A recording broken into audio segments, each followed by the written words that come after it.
interested in everything, perfect at nothing. If that sentence just landed somewhere true in your chest, stay with me for the next few minutes, because I think this one might actually be for you. Maybe you've felt it your whole life without ever having the words for it. That strange, specific exhaustion of being capable, genuinely capable, at more things than most people even attempt, and still somehow feeling like you don't have a single real answer when someone asks the simplest question in the world. So, what do? What are you into? What's your thing? Let's start with two different people, because I think understanding both of them is the only way the rest of this actually makes sense. There's the person who knew.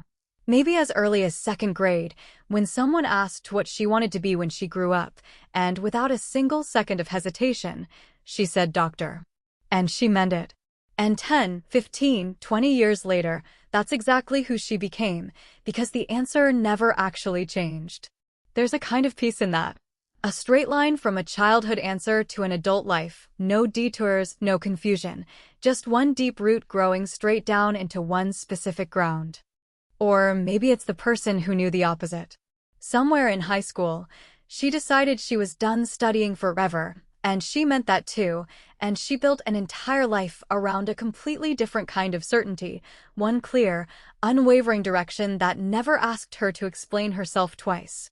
If you're that person, I actually think that's beautiful. Knowing exactly what you want and building your whole life in that one direction takes its own kind of quiet courage. I'm not here to convince you that's not enough. It's more than enough. It's actually rare.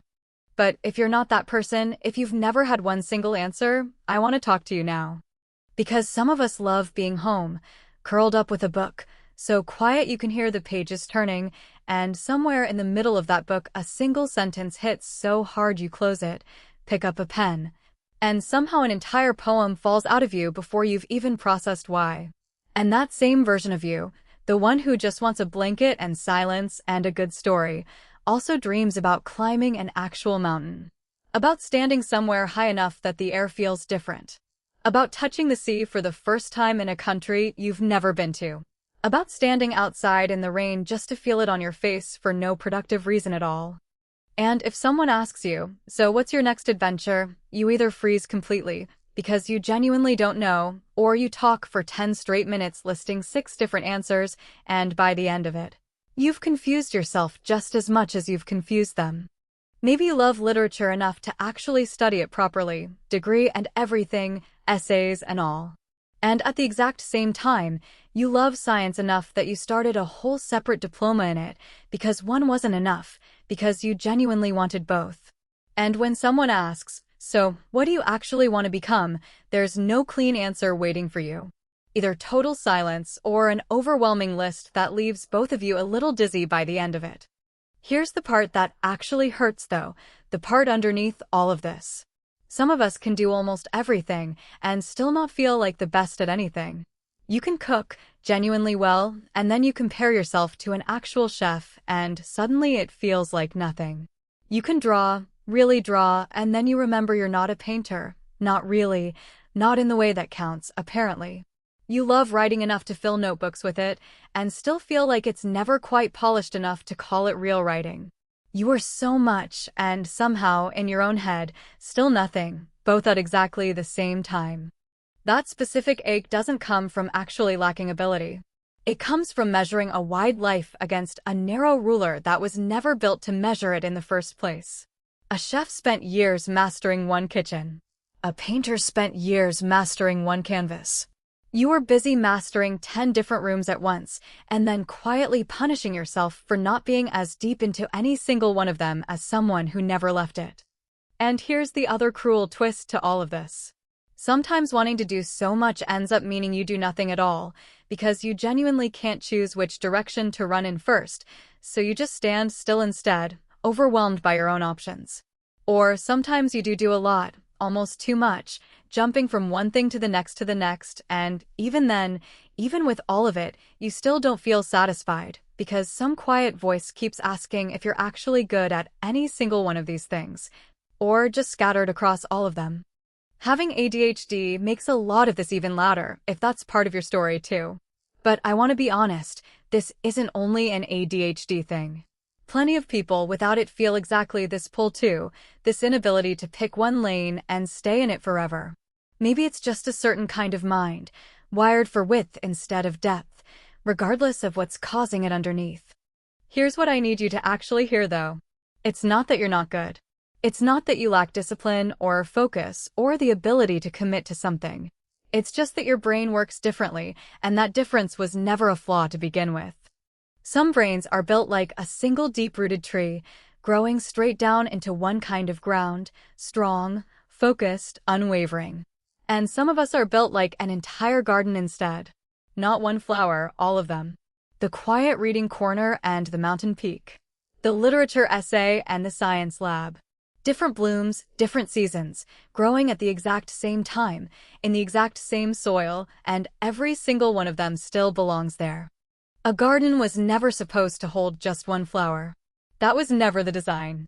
So stop measuring your garden against someone else's single, perfect rose.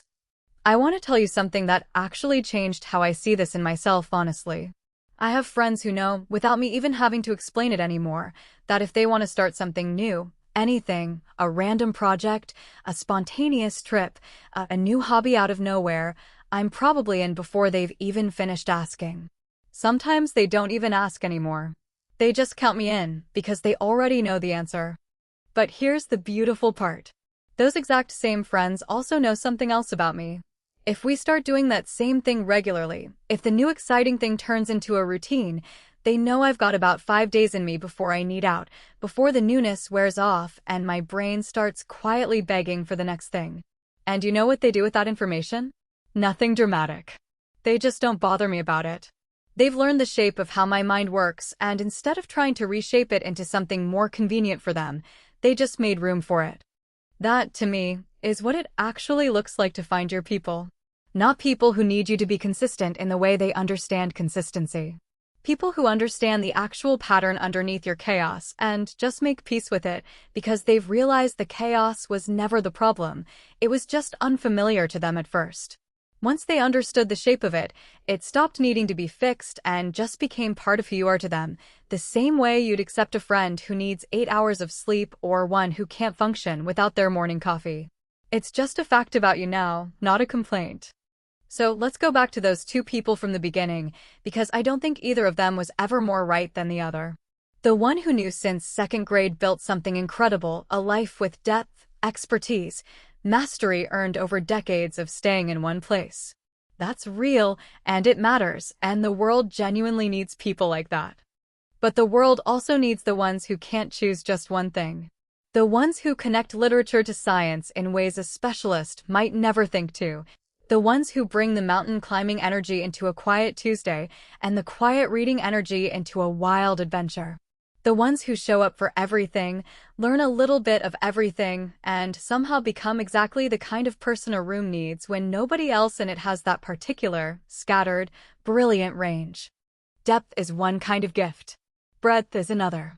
Neither one was ever supposed to make the other feel small, even though our whole world is usually only built to celebrate one of them. And here's something worth sitting with too. There's an actual magic in being the kind of person who can talk to almost anyone about almost anything. Who can sit with a scientist and keep up, then sit with a poet an hour later and keep up just as easily. Who notices connections between completely unrelated fields because your mind has actually lived in both of them instead of just one.